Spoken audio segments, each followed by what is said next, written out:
हमने 30 साल पहले कहा था, सूरज अपनी गरिमा छोड़ सकता है, चंद्रमा अपनी शीतलता का परित्याग कर सकता है, सागर अपनी सीमाओं का उल्लंघन कर सकता है, पर राम जन्मभूमि पर संसार की कोई ताकत मंदिर बनाने से रोक नहीं पाई। पीले वस्त्रों में नाबालिग 2 बच्चियां सबसे पहले ढांचे पर चढ़ी। एक जुनून था उस समय। तो आप ढांचे पर चढ़ी थी? हाँ जी। हमें सम्मान मिले या अपमान मिले, वक्त सदा अवसाद रहे। अब तो हम चलते हैं, गुलशन ये आबाद रहे। तो कांग्रेस ऐसा क्यों कर रही, क्यों लगता क्या है आपको, क्यों नहीं जा रही है, क्या दिक्कत है? देखिए, चोर की दाढ़ी में तिनका, वो लोग रामद्रोही है। न्योता मिलने के बाद नहीं जा रहे। पब्लिक है, ये सब जानती है। अखिलेश यादव को जाना चाहिए? जाना चाहिए, अपने पापों का प्रायश्चित करके आते हैं। उन्होंने क्या पाप किया? उनके पिताजी ने तो किया है ना। क्या किया? पिता का पाप बच्चों को जरूर भोगना पड़ता है। अच्छा, आपको लगता है कि मुसलमानों को भी इसमें भागीदारी करनी चाहिए?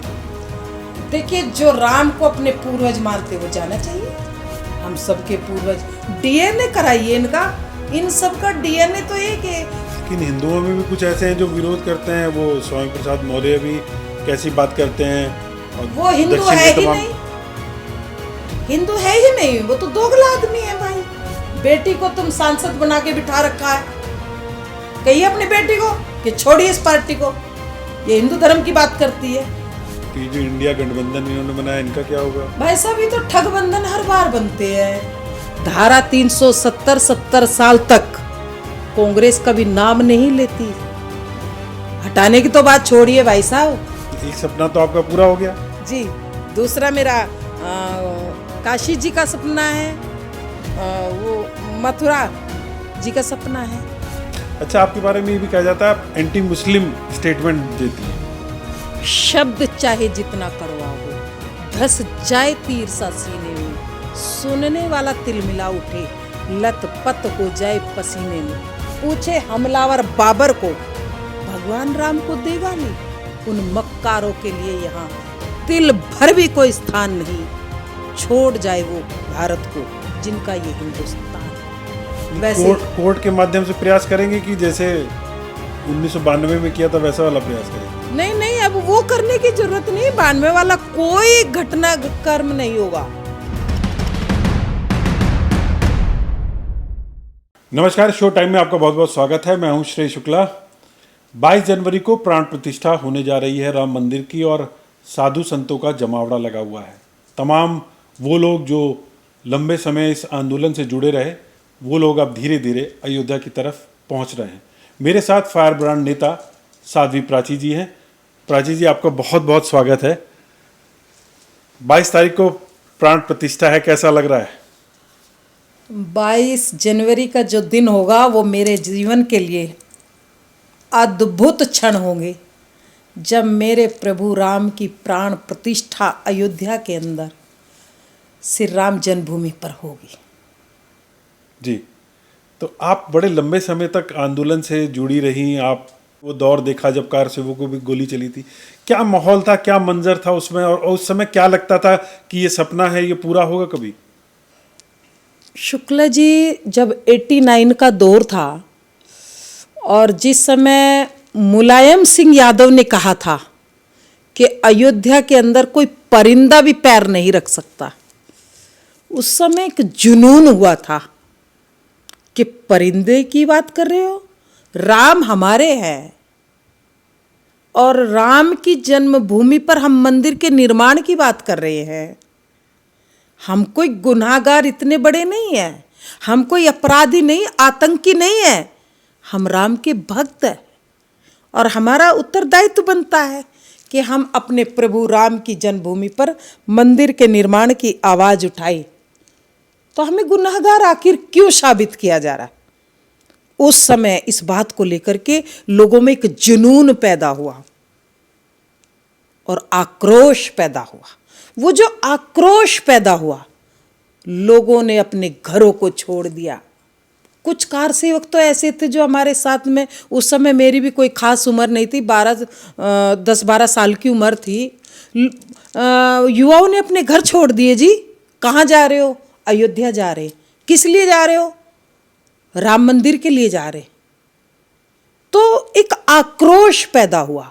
जब आक्रोश पैदा हुआ तो अयोध्या की ओर लोगों ने कूच किया। वो समय मैंने देखा है। मुझे बड़ा दर्द है आज जब मैं वो अयोध्या की उन गलियों को मेरे सामने ये दिखाई दे रहा है, लाशों के ढेर लगे पड़े थे। सरयू नदी का पानी लाल हुआ था भाई। उस समय को देख कर के मैं सिंहर उठती हूँ। वास्तव मुलायम सिंह की उस बात पर लोगों में आक्रोश बढ़ा था। और वहाँ से राम जन्मभूमि के लिए उस बलिदान, कार सेवकों का जो बलिदान हुआ था, शरद कोठारी और राम कोठारी को घरों से खींच करके वो पुलिस के लोग लेकर के आए थे। वो गोली मारी थी उनको और बहुत लोगों को गोली का शिकार बनाया था। राम भक्तों के ऊपर वो गोलियां चली। गलियां सुनसान हो गई थी अयोध्या की। लेकिन कार सेवकों ने एक संकल्प लिया था कि हमें राम जी का मंदिर बनाना है। ये बलिदान, कार सेवकों का जब बलिदान हुआ था, वो बलिदान हमें व्यर्थ नहीं गंवाना। हमने शपथ खाई थी भाई शुक्ला जी, उस समय हम छोटे छोटे, हमने कसमें खाई थी कि रामलला हम आएंगे, मंदिर भव्य बनाएंगे, राम जी का मंदिर बनेगा धूमधाम से, वहाँ तंबू भी तनेगा तो तनेगा धूमधाम से, हर्ष भी मनेगा तो मनेगा धूमधाम से। यानी वो हिंदू जो करेगा, जो वो करेगा धूमधाम से, और राम जी का मंदिर बनेगा धूमधाम से। आज हम बड़े खुश हैं, बहुत प्रसन्न हैं, बड़े आह्लादित हैं कि मेरे प्रभु राम जी का मंदिर बड़े धूमधाम से बनाया जा रहा है। और 22 जनवरी का पर्व ही कहूँगी मैं तो, दीपावली का पर्व जैसे मनाते वैसे ही हम राम जन्मभूमि पर मंदिर के पुनर्स्थापना, प्राण प्रतिष्ठा जो होने जा रही है, वो जैसे प्रधानमंत्री जी ने कहा है, प्रार्थनाएं की है कि सब मनाए इस पर्व को। हर गली मोहल्ले में जहाँ भी मंदिर हो सब मनाए, अच्छी बात है। लेकिन एक ये भाई साहब, हमें मंदिर जो है ये थाली में परोस करके नहीं दिया गया। इसके लिए बड़ी यातनाएं हमने सहन की। हमारा पूरा परिवार, मेरी माँ लेकर के आई थी, हम छोटे छोटे बहन भाई थे, हम 2 दिन तक भूखे रहे। आप सोचिए कितना जुनून होगा। और सर्दी भी थी। मेरी माँ, पूरा ताऊ जी, दादाजी, बहन भाई, हम सब लोग आए थे। ये 5 जनवरी इंडिया टुडे में भी छपा था। पीले वस्त्रों में नाबालिग 2 बच्चियां सबसे पहले ढांचे पर चढ़ी। एक जुनून था उस समय। तो आप ढांचे पर चढ़ी थी? हाँ जी, बैरिकेटेड जो लगे हुए थे उनको तोड़ते हुए, चीरते हुए कितने कार सेवक चढ़े। तो उसमें हमें भी एक जुनून था कि नहीं, इसको हटाओ, क्योंकि वो 450 साल पुराना गुलामी का एक प्रतीक था। उस ढांचे को हटाना जरूरी था भाई। लोग कहते हैं कि नहीं, तोड़ना चाहिए था। मैं कहती हूं अगर वो ढांचा नहीं हटाया जाता तो आज मेरे प्रभु राम का मंदिर नहीं बनता। वो जरूरी था। वो ढांचा हटा। 6 दिसंबर में मैं चश्मदीद गवाह थी वहाँ। मुझे सौभाग्य प्राप्त हुआ कि मैंने उस कलंकित ढांचे को हटाने में अपना योगदान दिया। मैं बता रही थी 2 दिन तक हम भूखे रहे। मेरी माँ बहुत दूर कहीं गई और मुझे याद नहीं, 50 या 100 रुपये का आटा लेकर के किसी के घर में जा कर के रोटी बना करके, हम 10-12 लोग थे सब। अच्छा, जो कार सेवक हैं, जो लोग जिन्होंने भाग लिया था, आपको लगता है कि ये जो पूरा आयोजन हो रहा है उसमें कार सेवकों को उचित सम्मान मिल रहा है? आपका कहीं मैं स्टेटमेंट भी पढ़ रहा था। देखिए, कार सेवकों को सम्मान मिले या अपमान मिले, मैं कहा करती बहुत जगह, हमें सम्मान मिले या अपमान मिले, वक्त सदावसाद रहे। अब तो हम चलते हैं, गुलशन ये आबाद रहे। हमारी जो भावना थी केवल यही थी कि ढांचा हटे और भव्य मंदिर बने। वो बनता जा रहा। हाँ, इस समय के जो लोग हैं वहाँ, व्यवस्था है, कमेटियाँ हैं जो बनाई गई, उनको ध्यान रखना चाहिए इस बात का। क्या ध्यान रखना चाहिए? उन कार सेवकों का सम्मान जरूर करना चाहिए। ये तो बहुत ज़रूरी है। कार सेवकों के बलिदान से, कार सेवकों के बलिदान के कारण आज हम 22 जनवरी को देख रहे हैं। कार सेवकों में केवल मैं कहूँगी कि वो दो जो बालक थे, बहुत दर्दनाक घटना थी जिस माँ के 2 बच्चे चले गए। 2 बेटे थे, जवान बेटे थे दोनों, और दोनों बेटे चले गए। वो दर्दनाक घटना को मैं भूल नहीं पाती। लेकिन अनजाने में भी कितने कार सेवक गए भाई, कितनी बहनें गई। उनको भी खोजिए, उनको भी सम्मान दीजिए, वो भी एक जरूरी। अच्छा, ये बताइए कि अब इसका राजनीतिकरण भी बहुत हो रहा है, इसमें राजनीति भी बहुत हो रही है। कांग्रेस कहती है हम नहीं जाएंगे, तो आपको लगता है कि कांग्रेस के ना जाने से कांग्रेस को नुकसान होगा? देखिए शुक्ला जी, मैं इस विषय को राजनीतिकरण नहीं करना चाहती और ना करना चाहिए, लेकिन मैं समझूंगी जिन लोगों को न्योता मिला है उनको समझना चाहिए कि ये सौभाग्य की बात है। सच बताऊं, वो लोग रामद्रोही है। न्योता मिलने के बाद नहीं जा रहे। पब्लिक है, ये सब जानती है। ये रामद्रोहियों का इलाज बहुत अच्छे से करती है और कर रही है। 14 से कर रही है ना। जी। कितना अच्छा इलाज कर रही है। तो राम जी के काम में क्यों विघ्न बाधाएं डाल रहे हो? अरे राम जी का काम है, राम जी करा रहे। राम जी के काम में जगजीवन ललाम है। काहे के लिए हम उसमें अवरोधक, एक रोड़ा बन करके खड़े हो जाए केवल न्यूज में आने के लिए? ये नहीं होना चाहिए। नहीं तो कांग्रेस ऐसा क्यों कर रही? क्यों लगता क्या है आपको, क्यों नहीं जा रही है? क्या दिक्कत है? देखिए, चोर की दाढ़ी में तिनका, इसलिए मुझे कई बार आप लोग मुझे साध्वी प्राची विवादित बयान बोल देते, लेकिन मैं सच बताऊं, उनका जमीर नहीं कहेगा। जिन लोगों ने मंदिर का विरोध किया भाई, जो लोग इनविटेशन का विरोध कर रहे हैं, भला वो मंदिर कैसे बना देते? जनता समझ रही है, सब कुछ जानती है, अच्छे से मानती है। ये लोग इसलिए भी नहीं जा पा रहे होंगे क्योंकि इनको इस बात का भी अंदर से आत्मग्लानि भी हो सकती है। और ये राम जी का विरोध कर रहे हैं। ज़्यादा दिन नहीं, 24 आ गया। 24 में एक इतिहास बनेगा, इतिहास लिखा जाएगा। और उस इतिहास में इतिहासकार की कलम जब लिखेगी कांग्रेस ने बहिष्कार किया था। मायावती भी नहीं जा रही हैं, अखिलेश भी नहीं जा रहे हैं। इनका योगदान नहीं रहा ना राम मंदिर के लिए। जिनका योगदान नहीं रहा, राम जी के काम में जिनका योगदान नहीं रहा, तो राम जी अपने आप इनको दूर कर रहे हैं। जी, तो आपको जाना चाहिए, वैसे जाना चाहिए। बिल्कुल जाना अखिलेश यादव को जाना चाहिए। चाहिए। जाना चाहिए, अपने पापों का प्रायश्चित करके आते। उन्होंने क्या पाप किया? उनके पिताजी ने तो किया है ना। क्या किया? पिता का पाप बच्चों को जरूर भोगना पड़ता है। कार सेवकों पर गोलियां चलवाई, कौन भूल जाएगा? लाखों कार सेवकों के ऊपर जो जो उनकी लाशें जो बिछी गई थी, जो लोग वहाँ थे चश्मदीदगाह, वो कैसे भूल जाएंगे? तो वो कार सेवकों की जो आहें हैं, वो बद्दुआएं,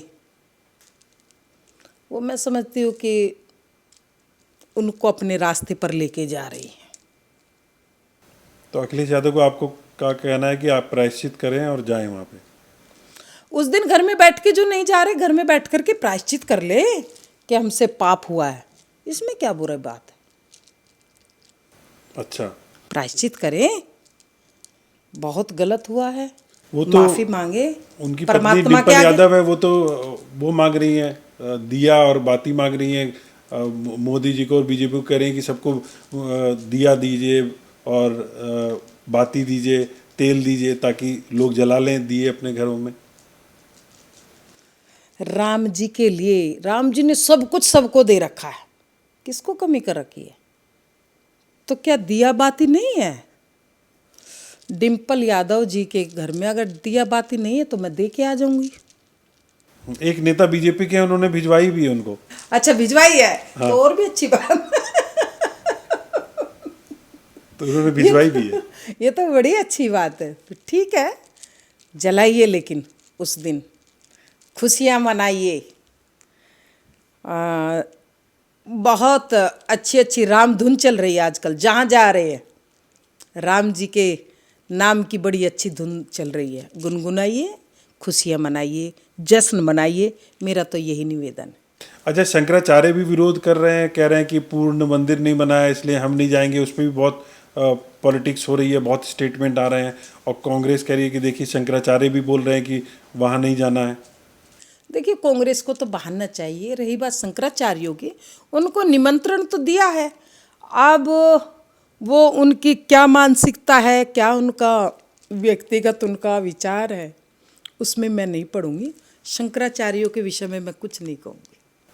नहीं तो उनको जाना चाहिए, बस आपको इतना कहना है। हाँ, जाना तो चाहिए, सबको जाना चाहिए भाई। राम जी का काम है, राम हमारे आराध्य है।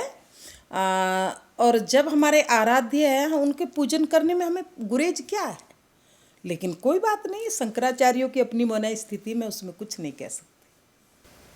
अच्छा, आपके बारे में एक बात कही जाती है, आप विवादित बयान बहुत देती हैं, फायर बहुत है आपकी बातों में। शुक्ला जी, सच को सच कहना आजकल अपराध हो गया है। और मैं एक साध्वी, मैंने काशाय कपड़े जो वस्त्र है ये धारण की है। सच को सच मैं नहीं कहूँगी तो कौन कहेगा? मैंने भगवा धारण किया है। अब भगवा का जो कर्तव्य बनता है, उत्तरदायित्व बनता है, वो सच को सच कहना चाहिए।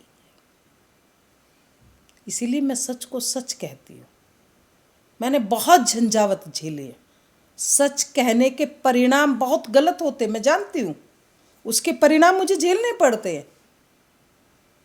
लेकिन मैं कहती हूँ, क्योंकि कफन में मेरे जेब नहीं है, मुझे कुछ लेके जाना नहीं है।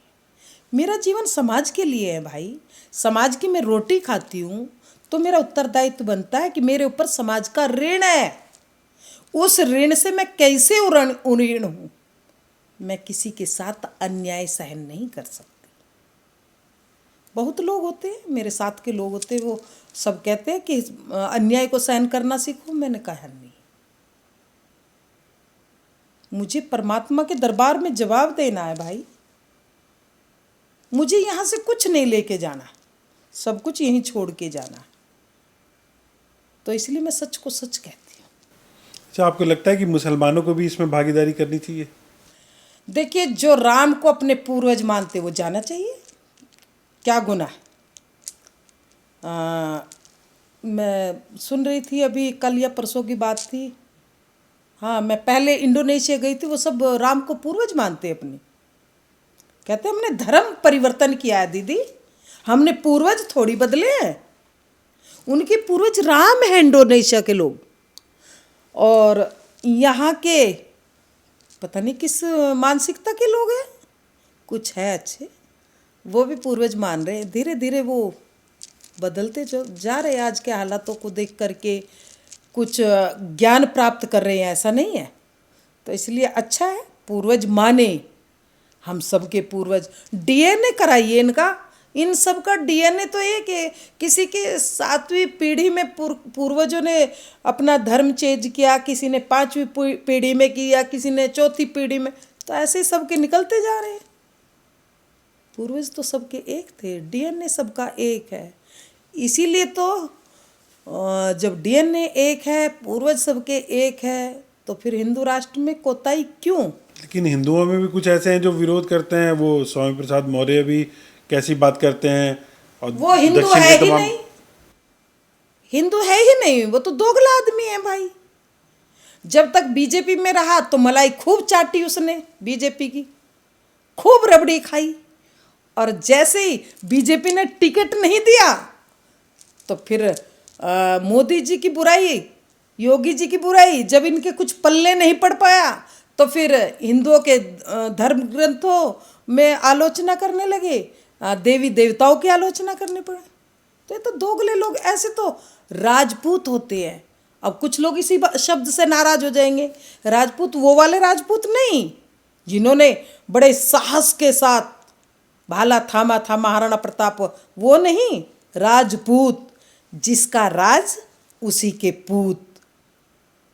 तो केशव प्रसाद मौर्य, सॉरी स्वामी प्रसाद मौर्य जैसे लोग, ये राजपूत होते हैं, जिसका राज होता है उसी के पूत बन जाते हैं। तो ये दोगले लोग हैं भाई, ऐसे लोगों को मैं तवज्जो नहीं देती, ना इनकी बातों पे ध्यान करना चाहिए। मैं हिंदू समाज से भी हाथ जोड़ वो तो कहते हैं कि हिंदू धर्म एक धोखा है पूरा। हाँ हाँ, उसको आज धोखा लगता है तो चेंज कर ले अपना धर्म, चेंज करिए ना। क्यों हिंदू धर्म में बैठे हो, हिंदू धर्म की रोटियां खाते हो, बेटी को तुम सांसद बना के बिठा रखा है। कहिए अपनी बेटी को कि छोड़िए इस पार्टी को, ये हिंदू धर्म की बात करती है। नहीं कर सकते, केवल राजनीति के लिए, राजनीति करने के लिए कुछ ना कुछ सिगुफा फेंकते रहेंगे ताकि ये मीडिया की हिट लिस्ट में रहे, मीडिया के उस पे क्या नाम है, टीवी पर छाए रहे। इनका ये काम है, और कोई काम नहीं। कोई समाज का उद्धार किया हो, कोई अच्छा काम किया हो, तो तब तो हम उसकी बात माने। अच्छा, 2024 में आपको क्या लगता है किसकी सरकार आ रही है? अरे भारतीय जनता पार्टी की आ रही शुक्ला जी, 400 सीट प्लस आ रही भारतीय जनता पार्टी की। 22 जनवरी आने दो, राम जी की कृपा ऐसे बरसेगी, चिंता न करिए। इतनी बरसेगी राम जी की कृपा, क्योंकि जो राम जी का काम कर रहे हैं, राम जी को बड़े प्रिय होते हैं वो लोग। और मोदी जी खुल करके, अमित शाह जी राम जी का काम कर रहे हैं। तो राम जी का काम कर रहे हैं तो राम जी की कृपा जरूर बरसेगी। और आप भी यही है, मुझे याद कर लेना 2024 की जिस दिन शपथ ग्रहण होगी, 400 प्लस भारतीय जनता पार्टी सीटें लेकर के आएगी। तो ये जो इंडिया गठबंधन इन्होंने बनाया, इनका क्या होगा? भाई साहब, ये तो ठग बंधन हर बार बनते हैं। क्या होता है हर बार?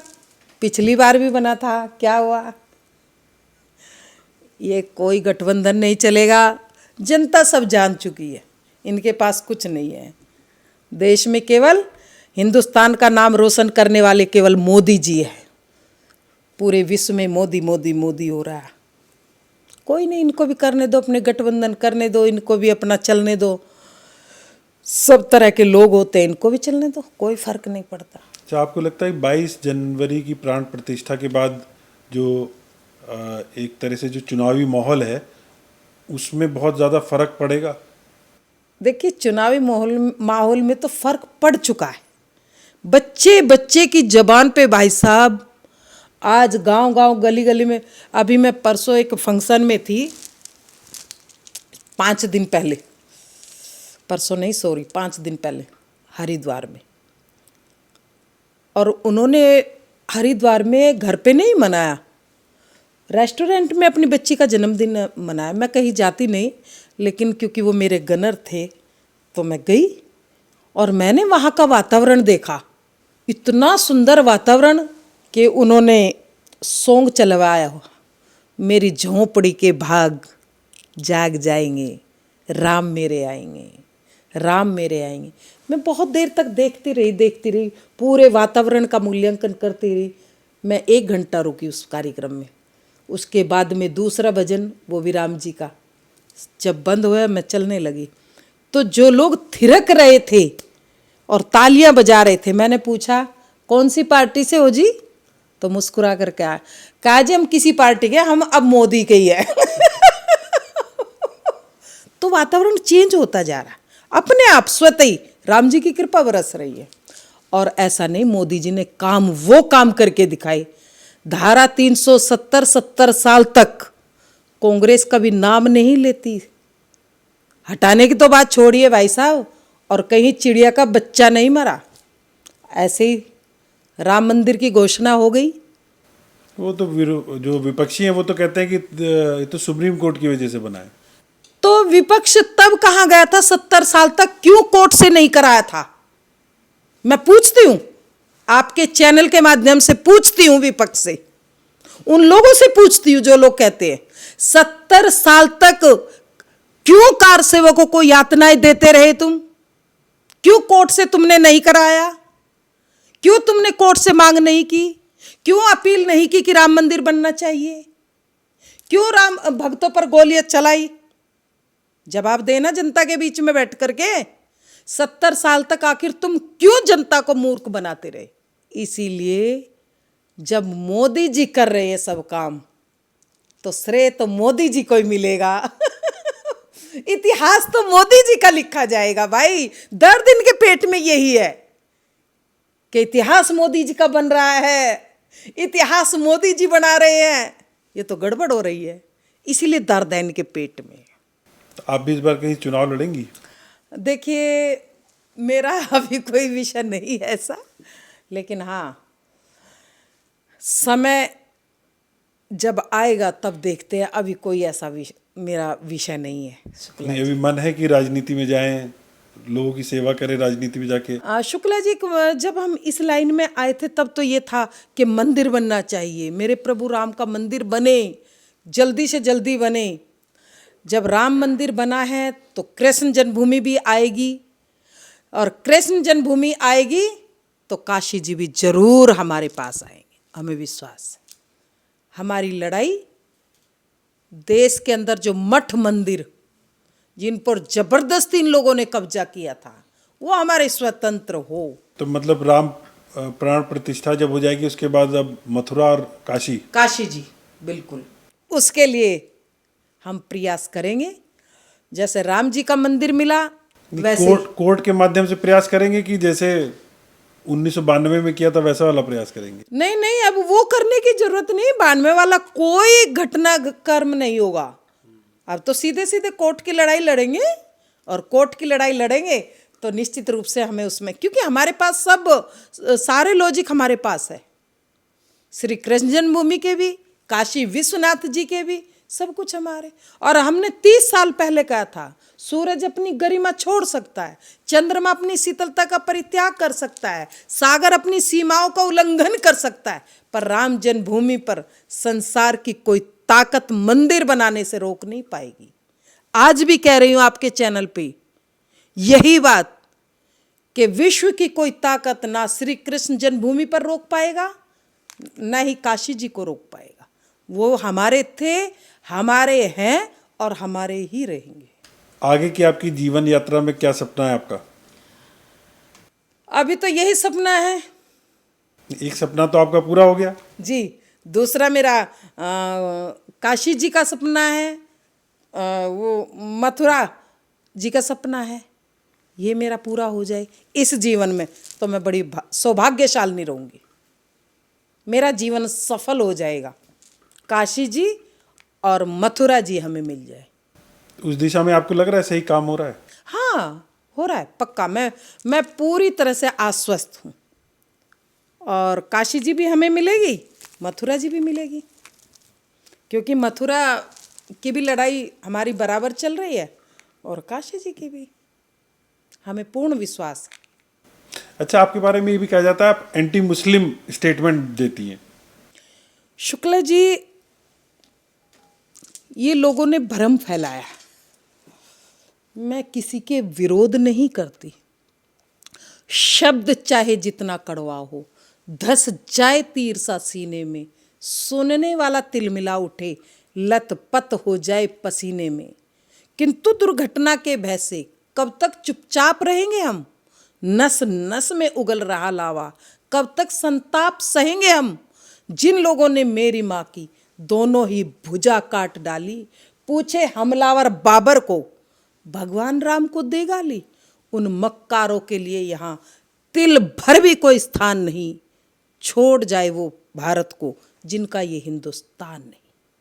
कौन लोग छोड़ जाए? मुझको ना मोहम्मद से नफरत, अब सुनिए, मुझको ना मोहम्मद से नफरत, ईसा से कोई बैर नहीं, 10 के 10 गुरु है पूजनीय, अपने भी कोई गैर नहीं, मंदिर में गूंजे वेद मंत्र, मस्जिद में 5 नमाज चले, एक नहीं 5 नमाज चले, मंदिर में गूंजे वेद मंत्र, मस्जिद में 5 नमाज चले, मुझको ना इससे ऐतराज, इससे ना कोई गम होगा, पर मक्कारों के लिए यहाँ जो कुछ भी होगा कम होगा, चाहे वो हिंदू हो या मुसलमान। जिसको इस देश से प्यार नहीं तो फिर उसको इस देश में रहने का भी कोई अधिकार नहीं। देश में पैदा हुए हैं ना तो हिंदुस्तान से प्यार करो भाई। भारत माँ को माँ कहो, गौ माता को माँ कहो, गंगा मैया को माँ, क्या क्यों, आखिर क्या गुरेज है, क्या आपत्ति है इसमें? क्यों भारत माँ को माँ नहीं कहते? वो तो कहते हैं कि हमारा मन है, हम एक स्वतंत्र देश के नागरिक हैं, हमारा मन होगा तो हम बोलेंगे, हमारा मन नहीं होगा नहीं तो क्या हिंदुस्तान में आपने जन्म नहीं लिया? नहीं है, जैसे कई लोगों का एतराज होता है ना, ओवैसी जैसे जो नेता हाँ हैं, मैं वही आना चाह रही हूँ। उसी ने कहा था ना, चाहे मेरा सर कलम कर दो, मैं भारत माता की जय नहीं बोलूँगा, कहा था ना। मैं जानती हूँ भारत माँ की मिट्टी में हम जन्मे हैं, यहाँ पले हैं, बड़े हैं, सांस ले रहे हैं। हम आपके यहाँ रोटी खा के जाए तो हमारा फर्ज बनता है कि आपकी अच्छाई आपको बताए, और आपकी अच्छाई को नज़रअंदाज करके आपकी हम बुराई करें तो हम गद्दार कहलाएंगे। देश के साथ यही हो रहा है, मेरी भारत माँ के साथ यही हो रहा है, इसीलिए मुझे दर्द होता। मैं किसी का विरोध नहीं करती हूँ, मुझे पीड़ा तब होती है जब मेरी भारत माँ को गाली दी जाती है, जब मेरी गौ माँ के ऊपर कुल्हाड़ा चलता है, तब मुझे पीड़ा होती, तब मेरा अंदर से मेरा अंतर मन मुझे झकझोर देता है कि आखिर ये क्या हो रहा है। ये देश हमें ऐसे नहीं थाली में परोस करके मिल गया है। इसके लिए भगत सिंह ने फांसी के फंदे को चूमा, सुभाष चंद्र बोस, चंद्रशेखर आजाद, बिस्मिल, उनकी जवानी के बदले हमें ये देश मिला है। और इस देश को हमारे सामने गालियां दी जाए जी, मैं कतई बर्दाश्त नहीं करूंगी, चाहे मेरे ऊपर कितने भी आरोप और प्रत्यारोप लगे। मेरी लड़ाई किसी निजी मठ मंदिर की, मेरी कोई किसी से कोई ऐसा नहीं, अच्छे लोग भी हैं मेरे पास आते हैं, ऐसा देवबंद के कई लोग हैं, बहुत अच्छे लोग हैं, तो मैं उनका सम्मान करती हूँ बाकायदा, और करना चाहिए। लेकिन जो मेरी भारत माँ को गाली देगा मेरा सबसे बड़ा दुश्मन हुआ है, जो मेरे राम को गाली देगा वो मेरा दुश्मन है। मेरी किसी से कोई लड़ाई नहीं, मेरी लड़ाई केवल सिद्धांतों की है। आपको लग रहा है कि मोदी सरकार में जो बेरोजगारी है, महंगाई है, तमाम मुद्दे हैं, वो कम हो गए हैं या बढ़े हैं, कुछ लगता है आपको? नहीं, ये तो विपक्ष का मुद्दा है खाली। बाकी जितना काम मोदी जी ने किया है विदेशों के अंदर, देखिए जब 2014 से पहले मोदी जी नहीं गए थे ना, मोदी जी नहीं बैठे थे सत्ता पर, देश के प्रधानमंत्री की क्या हालात थे याद है आपको? विदेश में गए थे मनमोहन सिंह, क्या कह करके उनको पुकारा था, जरा आप उनका इंटरव्यू चेक कर लेना आज। उनको कहा था कि ये तो हिंदुस्तान का जो प्रधानमंत्री है वो तो ऐसा लग रहा है जैसे कोई देहाती औरत लग रही है। उस समय सुन करके हम भी, हिंदुस्तान के प्रधानमंत्री को ऐसे बोल दिया गया। लेकिन 14 के बाद देश के प्रधानमंत्री मोदी जी बने और पूरे विश्व में मोदी मोदी मोदी मोदी हो गया। पूरे विश्व में भारत हिंदुस्तान का झंडा ऊंचा हो गया। आज हम शान शौकत के साथ कह सकते हैं तो ये कुछ लोगों का प्रोपगंडा मान लीजिए, विपक्ष का एजेंडा मान लीजिए। और मोदी जी जो कहते हैं वो करते हैं भाई, कर ही रहे हैं। बहुत कार्य किया है मोदी जी ने, ऐसा नहीं है। और हमें विश्वास है कि मोदी जी कर पाएंगे। और में किसी में इतनी सामर्थ्य नहीं भाई, ये झूठ बोलते हैं। ये जो गठबंधन बना रहे हैं ना, ये तो झूठों का गठबंधन है, ठग्गों का गठबंधन है। इसमें कुछ नहीं, जनता सब जानती है। और योगी जी के बारे में आपका क्या विचार है? ठीक है, अच्छे हैं, यूपी की सत्ता अच्छी चला रहे। हमने तो सपोर्ट किया है, पहले भी किया है। नहीं, लोग उनको भावी प्रधानमंत्री के रूप में भी देखते हैं। देखिए, उस बारे में मैं अभी कुछ नहीं कहूँगी, क्योंकि भारतीय जनता पार्टी की रणनीति अलग है। वो बहुत अच्छा काम कर रहे हैं, सीएम का काम बढ़िया काम, अच्छा काम है, ठीक है। अभी देश के प्रधानमंत्री जी तो मोदी ही रहेंगे। देश के प्रधानमंत्री मोदी जी ही रहने चाहिए। उनके बाद अमित शाह जी भी हैं। तो एकदम फिर मुझे वही विवादित टिप्पणी में लेकर के खड़े हो। तो मतलब आपका कहना है कि पहले मोदी जी, उसके बाद नंबर अमित शाह का है, तब कहीं बाकियों का नंबर आता है। देखिए, अभी यूपी के हालात सुधरने दो, यूपी की स्थिति अच्छी होने दो, उसके बाद का निर्णय होगा पार्टी का, संगठन का। शुक्ला जी, धन्यवाद। चलिए, आपने हमसे बात की, आपका बहुत बहुत शुक्रिया। तो ये थी साध्वी प्राची जी, जिन्होंने हमसे बहुत बेबाकी से बात की और तमाम मुद्दों पर चर्चा की। उन्होंने उन दिनों की भी याद ताज़ा की जब कार सेवा हुई थी, बाबरी मस्जिद गिराई गई थी, उन दिनों की भी यादें ताज़ा की। और अब इस समय वो इस बात को लेकर बहुत खुश हैं कि प्राण प्रतिष्ठा 22 जनवरी को होने जा रही है और उस प्राण प्रतिष्ठा समारोह में वो भी भाग ले रही हैं। नमस्कार।